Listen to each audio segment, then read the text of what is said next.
Good morning, good afternoon, good evening, wherever you are, whatever you're doing, and welcome to another episode of Media Matters for Anfield Index.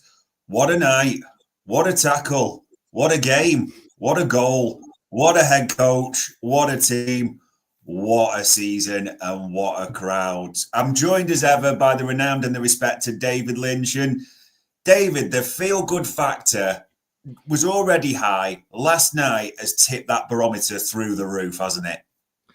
Yeah, just I think I put on the cover of my YouTube video. It just keeps getting better and better because it does. It's kind of ridiculous, really.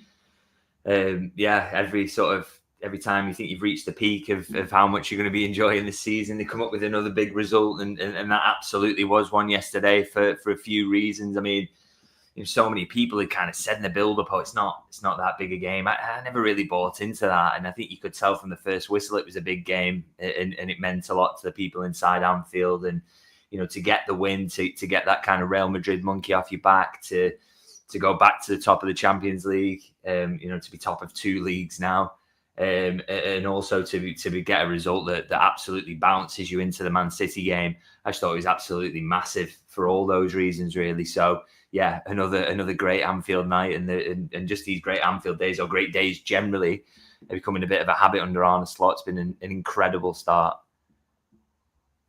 Yeah, I mean, literally, we were both there, and it was freezing cold, people, as well, by the way. But there was, you could feel the energy, the heat coming out in the stadium. I mean, it was lively throughout, but that Conor Bradley tackle really was the one that seemed to fire everything, wasn't it? That was the touch paper for the crescendo that came. Yeah, because I think Real Madrid had actually done at that point kind of a bit of a job of settling things down. I mean, Liverpool started really well, made a few chances, didn't put them away. And then Real Madrid started to have a little bit of possession. They were winning a few free kicks in and around the Liverpool box, and the crowd was getting a bit quieter, a bit more frustrated, which is totally natural, by the way. It can't be 90 minutes of pure noise, but you do have these ebbs and flows. But it sometimes takes a moment to go in Liverpool's favour to get it going again. And sometimes that's what's perceived as a bad refereeing decision or whatever, or you get a kind of crunching challenge like that in a moment where Liverpool look in a bit of danger because Mbappe is so quick, and he's absolutely outpacing McAllister there, but Bradley kind of comes out of nowhere and gets ball and man brilliantly, flips Mbappe over, and that gets the crowd going. And I think basically from that point onwards, really, Liverpool dominate the remainder of the game. So that's about half an hour in, about 32 minutes, I think. I think they were just well on top from that point after probably a good 10, 15 minutes for Real Madrid there. So for me, I would make the argument it's the decisive moment of the match, really, because it just swings it back in Liverpool's favour. And it's just a brilliant challenge. It's a pure Anfield challenge. You love seeing those types of moments against the biggest teams. I mean, I think back to Neymar being absolutely crunched by James Yeah. Milner on the touchline for PSG. Very, very similar moment. And again, that ignited the crowd. So, yeah, for me, the kind of decisive moment in the game, really, it teased Liverpool up to dominate the remaining hour and end up with a deserved win. Yeah, absolutely. And shout out to Lee there, showing some love, which is great. But Conor Bradley, I do want to talk about him a bit more because the challenge I've watched about 64,000 times already this morning. But an assist, just a great all round mature performance. Yeah, thought he was phenomenal. I mean, just to as a starting point, I think your first thing you're kind of concerned about when he comes into the team. Not concerned about. I think he's brilliant, and I think it's a little a touch ropey at times against Southampton, but you just think that's rhythm sometimes, and not being in the side very much, and you still know how good he is. And I think one thing you're a little worried about if he doesn't quite have that rhythm is coming up against someone like Mbappe, who can just beat you for pace and has got that going for him, but he's also incredibly skillful, wants to go either side. Your main concern initially was can he do his defensive job, and he absolutely did that as a starting point. I think he just locked him down completely. Very rare. Probably got beat a couple of times just for pure pace on the outside, but didn't allow it to turn into anything. Made sure he got back and kind of fought to make sure he could block the cross or whatever. I think he wins. This is something like 8 out of 12 ground duels, so he's massively involved. wins a few tackles as well and 9 recoveries, I think it is. So his defensive stuff was fantastic. And then the other side of things, which is something I kind of wrote about on Substack today, if people want to check that out, is actually the kind of tweak to his positioning in the second half and slot forcing him a little further on. I don't want to go into too much detail because maybe people want to look at the Substack to read about it, but that tweak to Bradley's position was kind of crucial, really. He kind of ends up almost as a centre forward at times in that second half, and maybe sees slightly less of the ball, but is just as influential in terms of what Liverpool do, and it makes them better in build-up, but more cutting edge in the final third. So he's just a really versatile, clever footballer, really good at taking on the manager's instructions as well. So hugely influential, not just in the defensive side, but what he did in the attacking side, as you say. And I mean, he sent out a bit of a warning with that header that Courtois saves, and then literally a minute later, he's there to set up McAllister for the opening goal. So yeah, phenomenal all-round performance and absolutely man of the match for me. Yeah, by a country mile. And probably from Northern Ireland's finest to the Republic's finest. I mean, I've put there Keller's the best 1.1 going. We can't call him a number 2 because he's just sensational. It's almost downplaying his ability. The penalty save was brilliant. He was brilliant again last night, though, wasn't he? Yeah, because I mean, he only makes 3 saves in the game, which kind of gives you a flavour of how dominant Liverpool were. But of course, Real Madrid probably get one big chance in the match, and it is the penalty. I mean, it's it's a soft one for me as well. I will say that. I think Robbo was a bit unlucky there. Really, he doesn't kind of dive in. He just gets near him and gives Vasquez the chance to go down. But obviously, that comes at 1-0, and you think if Real get one there, maybe it just gives them confidence. That they don't have to be at the best up to that point to then suddenly come away with winning the game. They're that sort of team. So, if they'd equalised there, that would have given Mbappe a huge lift and just the team in general. So it's a huge moment. And Kelleher comes up again, back-to-back penalty saves now. I know he's unlucky with the one at Southampton, but, it's weird. I was sat there and I kind of fancied him. I don't know. I just thought he's got a chance here. I fancied him more than you usually would with your keeper and a penalties. He's obviously very good at them, which is a starting point. But it just looked like he had Mbappe's number, and he gets this one away, and it it is a crucial moment because Liverpool eventually then make it 2-0 and wrap it up. So if you only as a goalkeeper in a club of this level, if you're not that busy and then you come up with a big moment like that, that's what it's all about, really. And one thing I must mention as well on him is, I think 93% pass completion, and he sees a lot of the ball. He's a big part of Liverpool's build-up in this game and trying to play short passes and tempt on the press, and he was really calm in that. So he's really, really helpful. So brilliant all-round performance. And as you say, it feels unfair to call him a number 2 because he's so much more than that. And again, we'll say this on every single podcast we talk about him. Why aren't big clubs in for him? Because they absolutely have to be on the evidence of this run. This is just what he's always been as well. This isn't just he's on a little fluky run of form while Alisson's out. He is this good. Phenomenal goalkeeper. Yeah, absolutely brilliant last night. And I mean, speaking of phenomenal, there's the midfielders on show last night. I mean, even because it's right, and you probably clocked this, I like the fact that Anfield gave Modric a good round of applause when he went on, because you just saw Luka Modric's quality up close. Before we talk about Liverpool players, he's class, isn't he? You saw that last night. Yeah, amazing, really. I mean, I've seen him a few times now live, but I think this is one of the ones kind of I just truly appreciated kind of all aspects of his game, and it's just the way that he's so calm on the ball. You cannot press this guy. It's freakish because he always has 6 options in his mind, and it's kind of mad because when he plays the pass, sometimes you're like, well, that was obvious, that was easy to do that, but it's not obvious to everyone else, and he has to have the picture in his mind before the ball even comes to him. He's just a freak in that. And then the amount of times he nicked the ball in front yesterday, it's like he's telepathic, the ability to sort of read where someone's going to put the ball and get in front. And he's obviously not the quickest. He's still actually kind of surprisingly quick for his age, really, but he's not the quickest. But the amount of times he did that, Just an absolute joke of a footballer. And I actually do think Liverpool kind of dominated for most of the game, the central part of the pitch. And I came away thinking Camavinga and Modric, they are both absolutely class. So it's a bit of a strange one in that regard. But I thoroughly enjoyed watching Modric, particularly as he ended up on the losing side. Class, especially as you said, Camavinga, there's no two ways about it. And for our two that really shone, we'll go to McAllister first, because he's maybe struggled a bit, and I think the injuries played a part, as we've discussed before. But last night, great goal, good on the ball. Really, I wouldn't say back to best, but a class performance.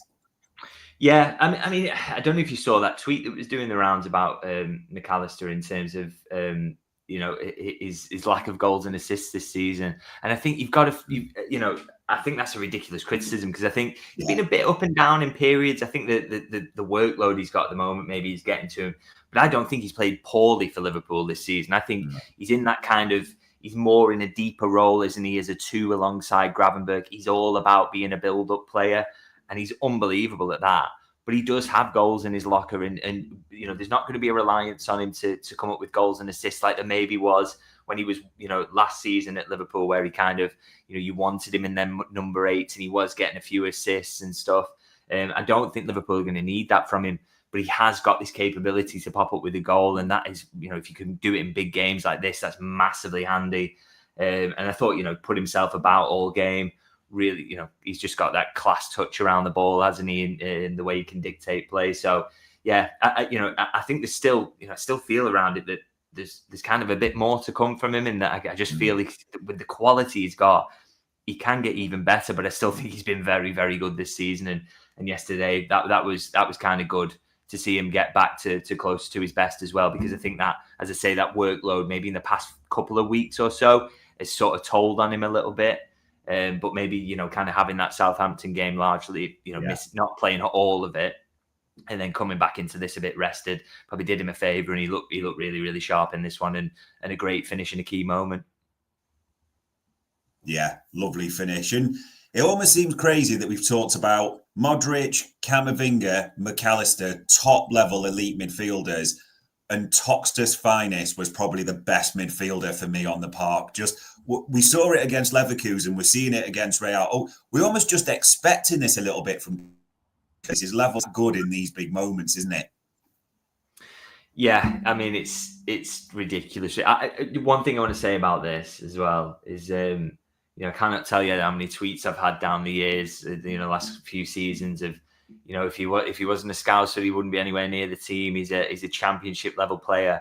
Honestly, if you're watching this or listening to this, and at any point you have tweeted that or thought that, you should genuinely just opt out of having football opinions, because it's not for you. Because it's not, like I'm saying, Curtis Jones has always been at this level, but he's been so young, and it's so obvious for a long time that he was going to get to this.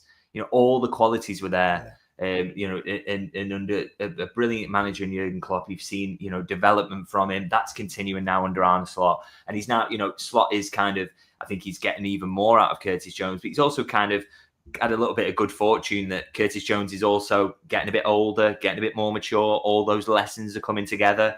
And what we are seeing is an elite level European midfielder. And I think sometimes what kind of counts against him is that people kind of don't get him because he's not like a Steven Gerrard type or whatever, or he's not that kind of deep lying McAllister type who will pull the strings in those positions. He's kind of that very Spanishy number 8, really, is like more of a kind of Isco type, but a bit grittier than that even. So it's just that he's kind of a weird profile, really, I guess, for people to get their heads around as an Englishman, but he's absolutely sensational. And as I say, if he was called Curtis Jones and he was playing for Real Sociedad now, people will be all over signing him. Like he's that level, and he is still only 23 as well.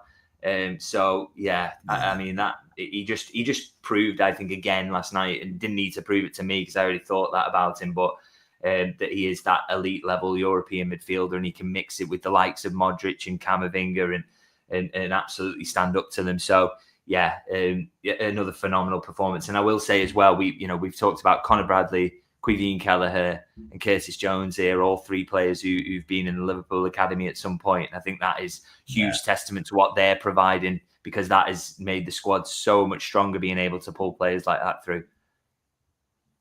Yeah, absolutely. I'm not sure that Nick will catch on, but it's a good point. Literally, if Curtis Jones was out there in the transfer market now, people will be quoting 75, 80 million, somewhere around that mark. So it plays into that. And look, we've even got rival journos watching in Sam Maguire. So afternoon Sam at the same time as well. Now, this one's a good reminder, I think, as well. This is important. There's that famous Ronnie that did the rounds. So whenever someone missed like rushing training, Ronnie Moran would always defend his favourites and say, even the best miss, that's what's happened. And to be fair, in world football terms, it was just a good reminder that Mbappe, Salah, even the best miss on occasions, don't they? Yeah, well, exactly. Yeah, I mean, we've seen Mbappe bag a couple of those in a World Cup final, but the pressure of Anfield was seemingly too much for him, or Big Queeve in goal. So that was a nice moment for Queeve to be able to do that. But also, yeah, I think with Salah, he kind of, again, I think you look at the size of Courtois, and it seems to kind of be in his head a little bit that, it's just, he's very difficult to beat, isn't he? And I think, Salah would have loved to score against Real Madrid, wouldn't he? With the kind of heartache he's had against him, he would have absolutely loved to have bagged that one. But, you can miss him. And if you are going to miss one, in a game that ends up in a 2-0 win, you'll take that, because you think he's probably not going to miss one for a while now, Mo Salah, because he rarely does. So it's quite probably nice that he's got it out of the way. Yeah, absolutely. And you'd say you'd stick serious money on him getting the next one. And there is a sad element to last night, and I'm hoping you're going to raise the tone a bit here, because obviously we're all watching Ibu kind of limp off, then he goes with Doc Power, he stops, and we're like, come on, just walk, we need you this season. Bradley holding his hammy went off, but was applauding the fans. Is there any update or anything you've heard around Conor Bradley, Ibu Konate, any injury updates at all?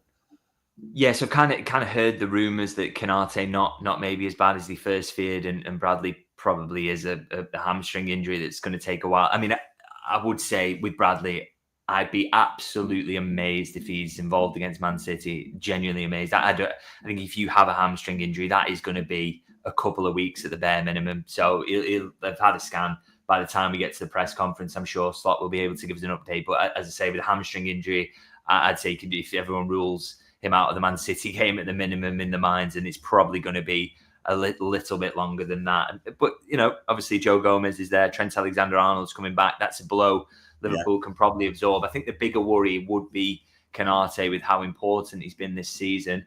And the early kind of suggestion is that it's not too bad. So maybe even in with the chance to face Man City, which, I mean, he'd be over the moon with that one if that is the case. Because, the way he's kind of feeling his knee, I was reading a little bit, about kind of the analysis of that it kind of, if you get a bang in the side there, it's more likely to be your MCL, which, you can be doing a couple of months with those sorts of injuries. So that was a worry. So, if the kind of rumours are to be believed, it's not that bad, and maybe be in contention to face Man City, which, will be an absolutely huge boost, because, you need someone like that to marshal Haaland. I know City have got problems, but that guy's an absolute freak. So, you need your best central defenders there. So, hopefully we hear from Slot that is the case. And hopefully with Bradley, he won't be too long on the sidelines. Yeah, fingers crossed that both the rumours are kind of true on that, and we won't have long to wait, because Arne Slot is 3:00 today, an unusual time. But there we go. And you did mention them there, City. That is the big game. So focusing turns to another massive occasion. This is a dangerous question, I know, and it's almost a leading one. On paper at the moment, is it the perfect week to play City? I.e., they've had a run of defeats that you could almost say they stopped the flow against Feyenoord, but they were 3-0 up and then drew 3-3. We're bouncing the way they are. Is timing everything? Is this a good time to play Manchester City? Yeah, I would say so. I mean, I've got a few friends who kind of, in a few WhatsApp groups, kind of like, oh, well, they've dropped points again against Feyenoord. That means they're going to come bouncing into Anfield, absolutely determined to get a result. But they were determined to get a result against Feyenoord. And the thing is, for me, is that you cannot, I don't care how determined City are when they turn up, you can't mask a lack of legs. City are not going to come and turn up and play the complete opposite of Pep Guardiola football in terms of just sitting in, trying to hit on the break, trying to be that sort of team. I don't think he can coach a team like that. That's not a criticism, by the way. Why would he ever need to with the teams he has? It's not something he's needed to do or will even want to do. And I think that's, City's best chance of a result would be to do that. But I don't think that's how they're going to approach the game. And so all those weaknesses are there, the lack of confidence. And, even when they come bouncing into Anfield, they've really found it hard. I mean, they deserved to get beat by Liverpool last season when, they ended up being the champions and finishing quite a bit ahead of Liverpool. And they were probably a much more balanced side than Liverpool were. So now, the reverse is true, that Liverpool are clearly flying, City are struggling. It's Anfield. As I say, you can't mask those lack of legs, and they won't have the home crowd getting on top of them. I just think everything's set up for Liverpool to go there and I'd say a statement result, but they've already made a statement with the results they've got so far. But I think to kind of put the foot down really and kind of push City out the title race completely in December. So yeah, I think it is a perfect time to play them. And I think as much you can talk about a City response, I think there's only so much you can do with the problems they've got in central midfield, and they can't sign any players before the weekend. So I think Liverpool should be full of confidence coming into this. Yeah, and fingers crossed. And the one thing I did want to ask you, because you mentioned the player that probably will carry, without doubt, their biggest threat, Erling Haaland. We're waiting news, as you say, on Konate. If Konate is absent, are you assuming Joe Gomez will come in? And have you got the confidence him and Van Dijk together will be able to shackle Haaland as a pair? Yeah, it's an interesting one, isn't it? Because Gomez does seem to be slightly ahead of Jarell Quansah in that kind of pecking order. And I wonder if that's the reason, maybe that kind of, I don't know. I guess I think we've seen Gomez against Haaland in terms of, he's not going to outmuscle him, is he? But he can marshal him for pace in terms of that getting in behind. Obviously, the headed threat you kind of worry about, but I still think Gomez is capable in that. But it's that pace and the ones in behind where you think that Gomez probably slightly better than Quansah at dealing with those situations. So, and Quansah just is a little bit down that pecking order. So I do think it would be Gomez, but I mean, fingers crossed it's going to be Konate and he's fine to start it. But you'd have full trust in Gomez in a game like this where, you'd hope Liverpool can dominate the ball as well with the problems City have got, that, with City playing it on the deck and approaching it in that way, that Gomez is more than capable of doing the job. Yeah, and he had a brilliant second half when he replaced Konate against Brighton as well. So, yeah, you would fancy, but fingers crossed, Ibu is fit. That's the main thing. And the one final thing, aside from this Konate-Gomez potential question, can you see much rotation? Have you even got a fancy that it looked quite good actually when Diaz went false 9 last night, in all honesty? Are you seeing much rotation for this one at all?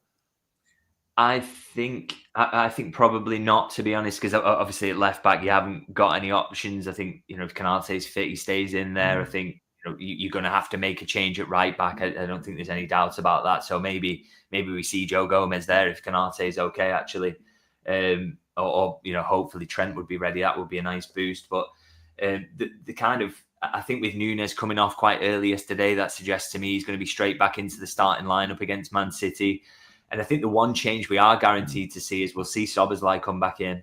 I, in my kind of predicted 11 for the Real Madrid game, left him out of that one on the basis that he ran himself into the ground against Southampton. It was a phenomenal performance, left everything out there. And so I kind of thought, you've got to acknowledge that and leave him out against Real Madrid. But for me, he has to be in the 11 against, City. I've spoken about all the midfield problems, the lack of legs and physicality they've got in central areas. You can't leave someone like Szoboszlai on the bench for a game like this. Now, the big question is, if Szoboszlai does come in, which is what I'd expect, who do you take out? Now, Gravenberch definitely starts, but that McAllister-Jones competition is tight. And that'd be really interesting to see what the manager does there. But for me, in terms of rotation and that's not forced by injuries, Szoboszlai coming back in is an obvious pick for me and one I expect. But I think it gives the manager a really tough decision to make. Yeah, it's just great to have these options and that legs in midfield at the moment. It will be interesting to see who does get the nod. And This is crazy that after everything that's happened, we're nearly 25 minutes into this pod. We've not mentioned the main man who is tearing up all records at the moment as well. Is, a perfect record league, what we're doing in the Premier League as well. I mean, the one thing I did want to ask you a bit different. He did his press conference after the Mo Salah comments. He knew that was coming, but I know you were in that press conference and you were up at Anfield watching the training. He was his press conference. He was calm. He was assured. It's exactly what we wanted to see, wasn't it? Yeah, I just think we really are seeing the best of him now in these scenarios. I think, there's a little bit of nervousness there at the start when he's coming into new faces and a new country and new journalists that he's kind of up against. And obviously that extra sort of scrutiny you face in the Premier League. But he's, it helps that he's getting unbelievable results. But that has kind of settled him down, and he just seems full of confidence. He seems relaxed in these scenarios, ready for any question. And the fact is, if Liverpool was struggling this season, those Salah and Salah was still scoring as he is, those questions would be even bigger and harder to answer, because he'd be like, well, think how bad you're going to be if he goes. So it does make it a little bit easier for him that he can be relaxed around that and think, well, we're flying anyway, let's just keep going. So that helps. But I do think, you see in his kind of his class and his intelligence in these scenarios and his ability to kind of just laugh off the questions and throw in a little joke. And he's not as gregarious as Klopp with it, but he's funny. And as I say, I think it just speaks to how relaxed he is now. And we really are seeing a kind of the best version of Arne Slot now that he's settled in. Yeah, I love that line as well. If you look, Mo Salah's more in than out my lineup. So yeah, that was a well worth a clip up, no two ways about it. And the final one I want to ask you, I have zero doubt you've seen this doing the rounds. And fair enough to Anfield Watch, it does seem to be their exclusive around Virgil van Dijk. Suggestions that he has signed a contract, and there's even more buzz that, and I'm probably just stretching too far here, but there may be news on this in the imminent future as well. Is this me praying? Is this me reaching? Or have you heard anything at all? So I can't say personally I've heard anything, but it just would not surprise me if this one gets wrapped up. I just think, we spoke about this so many times that, he's desperate to stay. It's a kind of reasonable deal for Liverpool to do, and one that's kind of within, you could easily see as within their kind of limits to get done with very few problems. So I wouldn't be surprised if that was the one that was kind of wrapped up first, because it's the least complex of the three as well. And he's always said he wants to stay. Liverpool have always said they want to keep him. So and I think to just get one done would be massive, by the way. I just think it takes so much pressure off the other two. It just kind of gets you a little bit closer, and also shows to Salah and Trent as well, look, the world's best centre-half is going to stay for a few more years. Are you boys sticking around or what? So I think it kind of sends that message. So like I say, I personally haven't heard anything, but yeah, hopefully we start to get some news filtering through soon, because these have got to be close. At least one of these has got to be close now. It's been going on for a little while now. So fingers crossed he's the one that gets over the line first, and then we'll see where we go from there. Yeah, we have said repeatedly on these pods there's still time, but that time is just starting to nudge towards that January window and that when they can agree pre-contract. So yeah, anything would be nice. And the final question comes with a bit of inspiration from Lewis Steele of the Daily Mail and others. So Anfield is that cold at the moment. Will it be a sort of standard coat and scarf number, or will it be the big Arsene Wenger jacket, do you think, for Sunday? Are you trying to get me to admit that I wore knee warmers last night? Because I'm not ashamed of that fact. It's absolutely sick of having freezing cold knees, so I had knee warmers on yesterday, and I do not regret it. So, to be honest, it was freezing yesterday, but it's not too bad when it's not as late in the day. So I'm kind of I'm hoping Sunday won't be anywhere near as bad as it was last night. But I'm always prepared. I've always got about 6 layers on, so I won't be getting caught out by that. And hopefully the result and the atmosphere will warm us up as well. Yeah, indeed. I'm not going to lie. I would have taken knee warmers all night last night in the Annie Road. That wind was blowing and it was freezing. So yeah, there you go, people. But there we are, ladies and gents. We keep saying this. We cannot be blasé. We cannot take it for granted. But it's another Liverpool game. It's another Liverpool win. And we are bouncing into these one after the other. So all it leaves me to say, so we can get in the car and drive up to the AXA series. For the time, the insight and the answers, David, much appreciated. No, absolute pleasure, particularly as we keep talking about wins. Let's hope we're doing another one on Monday as well. Yeah, absolutely. And ladies and gents, that was another Media Matters